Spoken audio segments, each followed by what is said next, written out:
July 17th, 1892. Dear Martha, I'm trying to keep up my writing even though I'm just now getting strong. I'm still with the Indians. Through sign language and head nods, I knew Daniel must be all right. That made me feel better. I said, Ethelbert? The Indian man looked at me blankly. I held my hands up in front of my chest like paws and barked. I hoped I looked like a dog. He said, Efi. The woman said, Iko Efi. She made two of her fingers into fangs and pretended to strike. I said, yes, a snake. Where is Efi? Is he alive? She must have understood. She put her hands together and lay her head down on them. At first I thought she meant he was dead. I felt dread. But then she made a snoring sound, and I was hopeful again. I said, is Efi alive? She nodded her head. She patted my hand. She must have realized how important Ethel is to me. She said some words in her language. I said, where is Nagnochi? She made a bowl of one of her hands and used her other hand to eat out of the bowl. Her sign language was easy to read. I said, Nagnochi. She smiled and said, Nagnochi Impigi Shambana. Daniel was eating. Suddenly things seemed normal. I felt dizzy and tired, but relieved. I lay my head down and went to sleep. This morning, Daniel came in to see me. I felt much better, much stronger. I said, I've been sick. Daniel said, I was sick too, but not as sick as you. I think we drank some bad water. I said, how is Ethelbert? Daniel said, lucky to be alive. Not many dogs could live through a rattlesnake bite. Shawnee crushed up some purple flower leaves. She picked and soaked them in hot water. Then she put the wet leaves over where the fang marks were. I didn't think he'd pull through, but he's up running around, feeling fine. See? Ethel put his paws on the side of my raccoon skin bed. He licked me with his pink tongue, as if to say, it's about time you got up. Threw my arms around Ethel's neck. Martha, I was so glad to see him I almost danced. Sawney said something in her language and made hand motions of someone squeezing Ethel's leg where the fang marks were. And then she swished her hands from side to side. She motioned for Daniel to tell me what she meant. Daniel said, oh yeah, Shawnee wants you to know that you helped save Ethel's life when you squeezed his leg in the running water. I didn't know how to say thank you in her language, so I smiled and gave her a hug. I said, Daniel, we got to get moving. We got to get to that courthouse in Juneau. Daniel said, not yet, Teddy. Nkosi wants to meet with you. I said, who? Daniel said, Nkosi, the old man. While you were sick, he came in and sang some chants for you while Shawnee made medicines. Now he wants to see you before we leave. I think it's something important. I said, how will I understand what he's saying? Daniel said, Nkosi's granddaughter, Talisa, speaks some English. She will say his words for you. Everything in me felt impatient. I wanted to jump up and run all the way to Juneau by myself. But these people had been kind to us. They had saved Ethelbert's life. All they wanted was to speak to me. I said, all right, I will meet with Nkosi. Love, Teddy. July 18th, 1892. Dear Martha, that evening we had a feast in the eating chickee. The whole village gathered for singing, dancing, and a feast of good food. I was hungry for the first time in days. Daniel, as usual, ate like a starving bear. After the meal, Shawnee let me know through sign language that it was time for Nkosi to speak with me. I was a little nervous. What was this all about? For some reason, I took my sketchbook with me. Shawnee led me to another hut that had sides. It was darker inside, and my eyes had to adjust to the dim light. Nkosi was sitting with 4 other Indian men, all smoking pipes. His granddaughter, Talisa, motioned for me to sit across from her grandfather. Nkosi spoke for a while in his language. Then Talisa said, my grandfather welcomes you to his home. This is a great honor. When you were sick, he sang over you. He saw many things. Then Nkosi spoke directly to me. Talisa translated his words. When you were sick, I sang songs for you and watched the smoke that Shawnee spread over you. I saw many things in the smoke. I saw that you are lost, that you've been lost for a long time.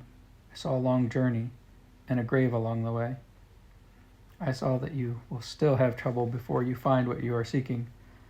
The trouble will come from a bad man, a man who wears fighting on his face. But you are not to worry, for at the end, when you think all is lost, a woman, long dead, will come to your rescue. She will offer you the heavens and the ocean covered with gold. I was astonished. What did he mean? Who was he talking about? A woman long dead? Was it Mama? How can a man wear fighting on his face? How could anyone offer me the heavens and the ocean covered in gold? Talisa said, before you leave, he wants to hear your story. I said, my story? Talisa nodded. The men were looking at me intently. Why on earth would these wise men want to hear the story of a kid like me? But I decided that it would be respectful for me to tell my story the best way I could. Slowly, carefully, and with hand gestures and symbols that would help them understand.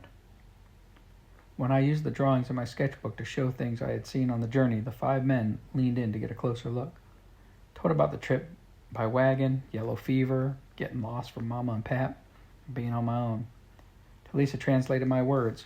When I finished, they seemed mystified. Nkosi stood up. The meeting was over. I was mystified too. We slept one more night in the Indian village. I on my raccoon skin blanket and Daniel in another hut. This morning we gathered our things to leave. I saw a small wooden wagon. It looked like it was old and well used. I asked Nkosi, through his granddaughter, Talisa, if he would sell it to us. The wagon would help us travel easier to Juneau. I held out $20 Miss Melman had given me. Nkosi said some words I couldn't understand. Talisa translated. My grandfather says he will sell you the wagon, but he wants the gold bracelet you wear on your arm as payment. I was shocked. I didn't even know he had noticed it. He looked down at Althea Tomlinson's bracelet. I could not part with it for any reason. I'm sorry, I said. I cannot sell this bracelet. Talisa spoke to Nkosi. My grandfather wants to know why you cannot sell it. I said, because it gives me courage. Nkosi was watching me. And because it is not mine to sell. Nkosi smiled. Talisa translated his words. He said, your answer is an honest one, and he will sell you the wagon for the $20. Daniel hitched Gabriel up to the wagon. Shawnee helped us settle our things. Nkosi told Daniel about the trail to Juneau that only the Indians know about. It would take us there quicker than the road. Ethelbert jumped in the wagon. We waved to our friends and left the village. Love, Teddy. July 19th, 1892. Dear Martha, if I make it through this journey, you and I are going to have to sit down and read about it together. To get to the Indian Trail, we had to veer off the main road to Juneau, go through the woods a bit, find the trail Nkosi had told us about. It wasn't easy. We found it. The trail was just wide enough for the little wagon. If that wagon had been any bigger, we wouldn't have made it. The weather was beautiful. The sky was blue with big, fluffy clouds. We were sheltered from the sun by the trail grasses and trees that grew on either side of the trail. Riding in the wagon was actually fun, compared with 2 of us riding Gabriel, or me riding Gabriel while trying to hold Ethelbert. For a while, we enjoyed the silence. We were happy to be together. We were happy Ethelbert was well. We were happy we were not sick. We were happy to have a wagon to ride in and happy that Shawnee had packed a meal for us. Martha wasn't that kind. After all, she's already done for us. After some time, Daniel said, so what happened in your meeting with Nkosi? I think Daniel was a little hurt that he had not been invited to the meeting. I didn't understand why he wasn't invited either. I said he wanted to hear my story. Daniel said, is that all? I said, well, not actually. After I got finished, he wanted to tell me something he had seen. Daniel said, what? Where? I said, well, that's the thing. When I was sick, Shawnee spread some smoke over me while they were singing for me to get better. Nkosi saw some things in the smoke. Hope I can remember it all. First, he said he saw that I was lost and had been lost for a long time. He saw a journey and a grave. That has to be our journey from Mississippi and Dylan's grave. Daniel said, that makes sense.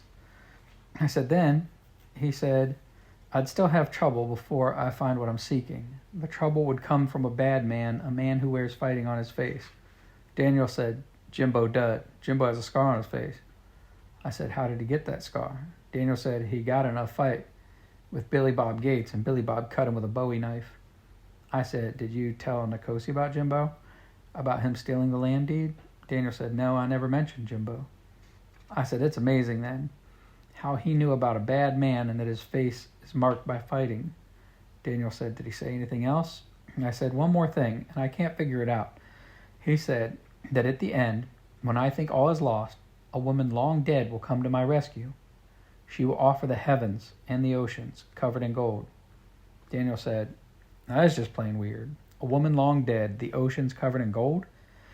I said, I don't have a clue either as to what it means. I didn't know if Nikosi was right about all of that, but I did know he was right about the trail. The trail took us straight towards Juneau. The trail was marked with rocks that had drawings on them and markings carved into the trunks of trees. I said, I wonder who made those markings.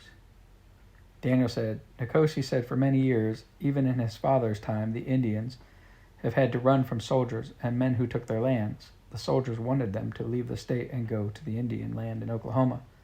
The Indians made special trails that were known only to them, so they could travel and hide at the same time.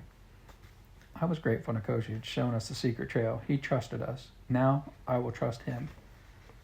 Love, Teddy. July 20th, 1892. Dear Martha, if I can't have you to travel with, Daniel is the next best thing. He and I followed the trail all day yesterday. When the sun was beginning to set, we came to an empty chickee. Daniel said, Nikosi told me about this chickee. We can spend the night here. He said the water is safe to drink. I said, I don't see any water. Daniel said, he said there's a stream. It has to be here somewhere. The stream wasn't hard to find. Ethelbert lapped thirstily. We took Gabriel out of the wagon harness and led him to the stream. He drank and drank. Then he looked at me like, boy, that was good water. Daniel made a campfire while I laid out the meal Shawnee had prepared for us. And it was some sort of meal that had been cooked over the fire and then wrapped in banana leaves.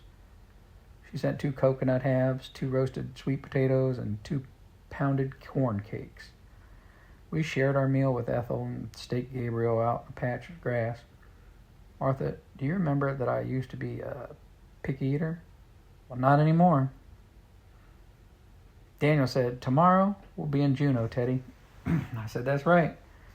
I don't know what will happen. Daniel said, well, no matter what, I'm on your side. We slept in the open hut under the stars. As we lay on our backs on our pallets of palm fronds and grass, pointed out the Big Dipper, Little Dipper, and North Star. It reminded me of sleeping outside with Mama and Pap, doing the same thing.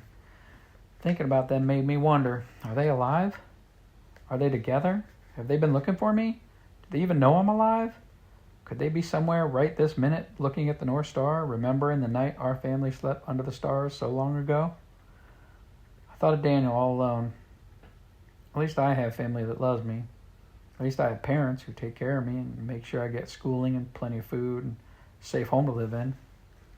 I thought of him growing up without his mama, being left alone with Verna when his pap died. I thought of him living out in the woods just to get away from her cruelties. Martha, Daniel is so happy he has a cousin, anyone to call family. He came on this long journey with me and is always by my side. Isn't that what family is all about? I said, Daniel, I want you to know that I'm glad you're my cousin. I'm glad we're both Bodains. I never knew you before, but now we belong together. I hoped he didn't think it was corny. I waited for him to say something back, but he was snoring, that rascal. Here I had opened my soul to him, and he was sleeping. The next morning, I wrote some more on my letter to you. Then we broke camp. We doused the fire with water, hitched Gabriel to the little wagon, filled canteens with water, and set off for Juneau. It took another long day of traveling, but we pulled into Juneau late that afternoon. We stopped at the post office so I could ask where the courthouse was. I also asked if there was any letter waiting for Teddy or Theodosia Bodain. There wasn't. I was disappointed. I hoped Mama and Pap would try to get in touch with me by sending a letter. Of course, they had no way of knowing that I'd come down to here, but it made sense. I was still sad about it. Vexation. We drove to the courthouse. My heart was pounding. Would Jimbo Dud be there waiting to leap out and steal the deed back again? I asked the lady at the front desk where the land deed office was. She said it was there, but it was closed. Courthouse is open till 5, she said, but the land deed office closes at 3 o'clock. Come back tomorrow morning at 9. Vehement vexation. Love, Teddy. July 21st, 1892. Dear Martha, once again, trouble has reared its ugly head. Yesterday evening, Daniel and I found a stable for our wagon and Gabriel. Paid the man a little extra to let Ethelbert stay there, too. Daniel watered and fed Gabriel while I went to the general store. I bought some meat for Ethel's supper and a big ham bone to last him through the night. We found rooms at Molly Baden's bed and breakfast. Both of us looked forward to sleeping in a real bed for a change. Molly was very nice, told us we were welcome to use her indoor bathroom. An indoor bathroom, can you imagine? For supper, we went to the Liberty Bell, a restaurant here in Juneau. We were starving. We have a little money left from Miss Melman. I don't know why, but the town of Juneau is filled with people right now, and they all seem to want to eat at the Liberty Bell. The restaurant was full, and there was a crowd of people sitting and standing outside. Daniel and I put our names in for a table and waited with everyone else. We had to wait almost an hour, but it wasn't too boring because the Liberty Bell has a big fish pond out front and pretty goldfish in it. I wanted you to be there with me to see them. When we finally got our table, they brought us more food than you could shake a stick at. They brought platters of ribs, corn on the cob, collard greens, swamp cabbage, cinnamon apples, potato salad, sliced tomatoes, sliced pickles, 3 kinds of pie. Daniel and I started laughing. With the two of us, it's either feast or famine, as Mama used to say. Remember when she used to say that to us? During the meal, though, a big fight broke out right outside the restaurant. 2 or 3 men were beating each other up and yelling insults. Suddenly, they came through the door of the restaurant. We all kind of scooted our chairs back and jumped out of the way. After a few moments, though, the fight broke up and the men left. We went back to our chairs. Daniel thought the fight was great fun and excitement. He kept saying things like, "Did you see that roundhouse? He took that uppercut like he was made of iron." As for me, I just wanted to eat. That's what we did, till we could hardly move. When I went to pay our bill, I noticed my neck pouch was hanging outside my shirt, not under the shirt, where it usually lay covered. I thought, that's odd. I counted out the money we needed for our meal and handed it to the girl who waited on our table. As I was putting the neck pouch back, a scary thought occurred to me. I opened the pouch to make sure everything was there. The land deed was gone. I jumped up from my chair and shouted, "Daniel, it's gone, the land deed. It was here, now it's gone." He said, "Maybe you dropped it on the floor when you took the money out." He helped me search the floor around our table. Folks were beginning to stare and murmur. Daniel faced the restaurant of people and said, "Has anyone seen folded up paper on the floor? It's very important." Everyone began to look. Someone yelled, "I'll check outside." Martha, I was so nervous my palms were sweating. No one had seen the paper. An older lady called me over to her chair. She motioned for me to lean down. She whispered, "There was a man standing behind you just as the fight broke out." I thought it was odd because he was so close. I happened to glance up and saw him pulling something you had around your neck. I felt my heart might stop. I said, "What did he look like?" She said, "Well, I don't want to be unkind, but his face had a scar." I sunk down to my feet, put my head in my hands. Jimbo Dud has brought the trouble Nkosi warned me about, Martha. What will I do now? Love, Teddy. July 23rd, 1892. Dear Martha, it's tempting to wish I was back in Mississippi with you playing, but I keep pressing on. Mama and Pap would be proud that I'm not a quitter. First of all, Daniel was not able to go to the land deed office with me. Rats. When we got up this morning, Molly Baden fixed a nice breakfast. But when she was serving us, she forgot she had left a pan of bacon grease on the stove, caused a small fire in her kitchen, and the fire brigade had to come. She turned to us and said, "Please, would you watch my children while I try to deal with this?" Without waiting for an answer, she handed us 3 small children and went back into the house. Daniel looked at me, helpless. I said, "I'll be all right. Come to the land deed office when you can." I didn't want to take the time to harness Gabriel to the wagon, so I ran all the way to the courthouse. The clock on the front of the clock tower said 9:15. I was just sick that I hadn't been there at the stroke of 9.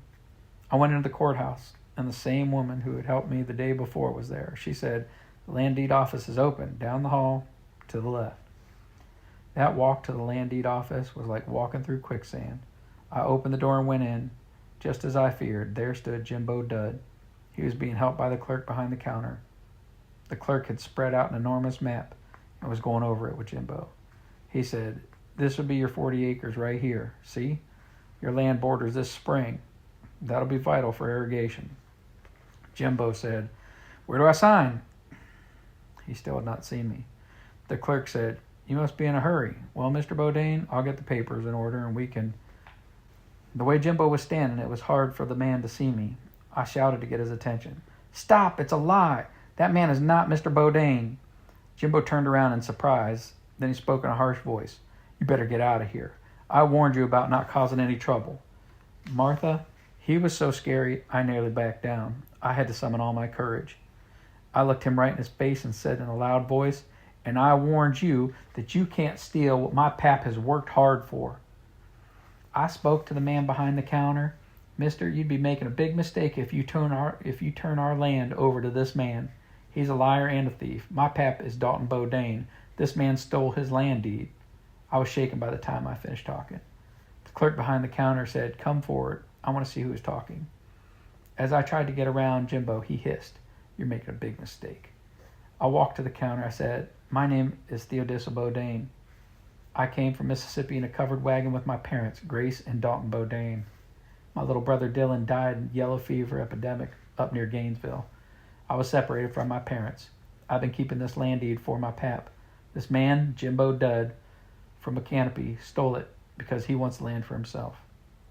The clerk snatched the land deed off the counter. He said, "If this is true, then you, sir, could be put in jail for attempting to steal property that doesn't belong to you. This is a matter for the court to decide. His Honor will be presiding tomorrow afternoon in court. We'll let him settle this matter." Jimbo's face turned dark red. He said, "This is a lie, and I'll have none of it. I want that land." The clerk said, "I'm afraid it's too late for that. You may have made a false and illegal claim. I'm sure the constable will want you to be his guest at the jailhouse until this matter can be settled tomorrow afternoon at 2 o'clock. If you are proven innocent, all the proper apologies will be made." Jimbo turned to me in rage. "Look at the trouble you've gone and made for me. You'll pay for this. And I ain't going to no jailhouse." He turned to leave. The constable stood in the doorway with 2 other men. The constable said, "Sir, you can come willingly or unwillingly. The choice is yours." Martha, it's not every day that you get to see a man let off to jail. Love, Teddy. July 24th, 1892. Dear Martha, I bet every time you open one of my letters you ask yourself, what next? The saga continues. After the big ruckus with Jimbo Dud at the courthouse, I went to find Daniel because he hadn't shown up yet. They'd put out the fire, which didn't do too much damage. When I got there, Molly Bodain was just thanking Daniel for watching her children and keeping them safe. I told Daniel all about seeing Jimbo and the fuss he had made. Daniel said, "Oh man, I missed it." And I told him he'd get to see the real excitement tomorrow afternoon at 2 o'clock in front of the judge. We talked about that, wondering what would happen and if the judge would believe me or Jimbo. In the meantime, we decided to telegraph Miss Melman to let her know we had finally arrived in Juneau and were staying at a nice place. I've never sent a telegram before, so the operator at the telegraph office showed me how to word it.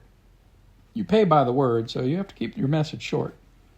My telegram said, "Arrived, Juneau. Staying, Molly Bodain's bed and breakfast. Court tomorrow at 2 o'clock about land deed. Jimbo Dud in jail. Teddy." I paid the fee, and Daniel and I watched the telegraph operator tap out our message. It seems a miracle that you can be in one place, miles away from someone you want to send a message to, and in just a few minutes, your message arrives on their end. Daniel and I went to the drugstore to have an ice cream soda, and afterwards, We came back to the telegraph office. The operator said, "You have a telegram?" Daniel and I were thrilled to receive an answer. Miss Melman wrote, "Happy you are safe. John Milkison, investigating your parents, may have a lead. Casey Melman." I felt my heart beating faster and faster. I sent another telegram. "Are my parents alive?" We waited. There was no answer. Daniel and Ethelbert and I walked around town of Juneau and fed some ducks down at the pond. When we checked later, there was another telegram. "Located the Larks. May have news." I felt all fluttery inside. I thought of Travis Lark and what good friends we'd become. I wondered if his parents had any news of my parents. We got third telegram. "Larks claim heard Dalton Bodain alive back in May." Mickelson telegraphing U.S. Health Office. Pap might be alive? I had an idea. I asked the operator, "Can I send telegram to Macanopy?" He said, "Of course." My telegram was to the postmistress. It said, "Did Dalton Bodain pick up the letter left for him? Theodosia Bodain." The answer arrived 15 minutes later. Letter still here. My heart sank. But 1 hour later, the telegraph operator found us at the Liberty Bell. He said, "Teddy, another telegram arrived for you. This telegram was from Miss Melman. John received telegram from post office, Fort Pierce, Bodain family living at Miss Eileen's boarding house." I was stunned. Bodain family? Does it mean Mama and Pap? Does it mean the other Bodain family we met on the wagon train? Daniel and I had stood right outside Miss Eileen's boarding house when we were in Fort Pierce. Were Mama and Pap there at the same time? I didn't know the answers, but I had to take a chance. I sent another telegram to Miss Melman. "Telegraph, Bodains, come to Juneau Courthouse tomorrow, 2 o'clock, emergency." Martha, I can tell you, my knees were knocking when I sent that message. Daniel said, "Well, tomorrow we'll know for sure." My eyes filled with tears, but they weren't tears of sadness. They were tears of hope. Love, Teddy. July 25th, 1892. Dear Martha, today is a day that will be burned into my memory, like the inscription etched inside Althea Tomlinson's gold bracelet. I would give anything if you had been here to share it with me. At 1:45, Daniel and I took a seat in the courtroom. The clerk said, "Ms. Bodain, the judge has a few matters to preside over at 2 o'clock. We'll get to your situation as he has time." The judge was just like you would imagine. A large man with white hair. He wore a big black robe. He rapped on the table with a wooden gavel, and things began. The judge listened to a case about a man who bought a sow from another farmer. She was supposed to have piglets, and she didn't. He then listened to a case about a shipment of sugar cane that had fermented before it was delivered. He listened to another case of a man who bought some land and found a moonshine still on it. After 3 more cases, the constable brought Jimbo Dudd into the courtroom. When it was our turn, the clerk from the land deed office told the judge that Jimbo had claimed 40 acres with a deed that might not be his. The judge asked that Jimbo be brought up front. He said, "State your name." Jimbo said, "My name is Dalton Bodain." I said in a loud voice, "It is not. That man is Jimbo Dudd." The clerk whispered to me, "You can't speak now. You'll get your turn." He sounded angry. I slunk down in my chair. The judge said, "Do you have any proof that you are Dalton Bodain?" Jimbo said, "Your Honor, this land deed should be proof enough. It is made out to Dalton Bodain." The judge said, "Do you have anyone who will swear that you are Dalton Bodain?" Jimbo said, "Why, not with me." There was a commotion in the back of the courtroom. Some men were coming forward. The judge hammered on the table and said, "What is this?" The court clerk said, "Your Honor, this man also claims to be Dalton Bodain." The whole courtroom turned to see Pap, standing right in the aisle. I thought my heart would jump out of my chest. The judge said, "Come forward, please, sir. You claim to be Dalton Bodain?" Pap said, "I am Dalton Bodain." The judge said, "Is there anyone who can verify that you are Dalton Bodain?" I couldn't keep quiet any longer. I shouted, "I can. That's my father, Dalton Bodain." I pointed toward Pap. The judge said, "Come forward, please, son." I went close to the judge. I said, "I'm not a boy. I'm dressed like a boy. My hair is cut like a boy, but I am a girl. There's a reason for that, but I'll have to tell you later. My name is Theodosia Bodain. Martha, the strangeness of it all almost seemed funny. The judge said, "Can you prove this man is Dalton Bodain?" The courtroom was so quiet, you could have heard a pin drop. I thought for a second. I said, "No, sir, but you can." The judge said, "How can I do that?" I took Pap's father's watch from his pouch around my neck. I handed it to the judge. I said, "This watch belonged to my grandfather, who was also Dalton Bodain. It was given to him by his wife, Isabel."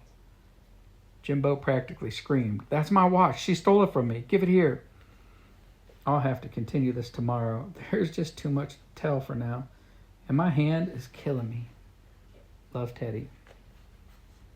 July 26, 1892. Dear Martha, I know you're waiting to hear what happened, so I'll get right to it. I'm writing as fast as I can. In the courtroom, Jimbo looked like he was about to explode with anger. He said again, "This girl's a thief. She stole this watch from me. I've worn it every day for years." The judge said, "Theodosia, tell me how this watch can prove that your father is Dalton Bodain." I said, "Your Honor, there is an inscription written on the inside. The real Dalton Bodain will know what it says." For the first time, I turned to look at Pat. How handsome he looked, how strong. His eyes smiled at me. I thought my heart would burst. The judge turned to Jimbo. He said, "Sir, if you've worn this watch every day for years, I'm sure you've read the inscription many times. Please tell us what it says." Jimbo's face turned white. He looked down at his shoes and had nothing to say. The judge turned to Pat. He said, "Sir, can you tell us what the inscription says?" Pat cleared his throat. Then he said, "This watch was given to me by my father, by his wife, Teddy's grandmother, long dead. The inscription says, 'To my beloved Dalton, I love you more than the stars are bright, more than the moon is round, more than the ocean is deep. Isabel.'" As the judge closed the gold watch cover, I remembered Nikosi's words. The courtroom buzzed with excitement. The judge rapped his gavel on the table. "I think that about settles it, folks. Clyde, take Mr. Bodain and his daughter down to the land deed office. Help them file their deed. Welcome to Florida. Mr. Bodain, Constable Biddle, take Mr. Jimbo Dudd to jail." The constable stepped forward and led Jimbo away. When we got outside of the courtroom, Pep gave me a bear hug. He looked at me like he couldn't believe his eyes. Neither one of us said anything for a long, long time. Then Pep said, "I thought you were dead." I said, "I wondered if you were dead too. Where's Mama? Is Mama?" Pep said, "Teddy, your Mama was very sick. The doctors tried everything they could to save her. She was very weak and almost didn't make it, but she did. She's in Fort Pierce well, she'll want to tell you about that." That sounded like a mystery. But I was just so happy to know that Mama was alive. Martha, I let out my breath in a sigh of relief. A big smile spread over my face. But that reminded me. I said, "Pat, there's someone I want you to meet." I found Daniel sitting on the bench in the hallway. I motioned for him to come over. I said, "Pat, this is Daniel Bodain, our cousin." Pep stared for a moment, obviously in shock. He said, "Well, you must be Daniel's boy." Daniel said, "My Pap's dead. He died 8 months ago of pneumonia." Pep said, "I'm sorry, son. Do you have family?" Daniel said, "My mama died when I was little. I don't have any other family." I said, "He's all alone, Pep." Pep said, "Daniel, I lost a son a while back. I sure would love to have another one. A boy ought not be alone. Would you consider being part of our family?" Daniel said, "That would mean a whole heap to me." Pep said, "Then it's settled." He looked at me. "We're still the Bodains." He looked at Daniel. "We're all Bodains." Martha, I was so proud, so relieved, so happy. My journey is almost at an end. Pep took my hand in one of his and Daniel's hand in the other. We left the courthouse with 40 acres of land and a new family member. Love, Teddy.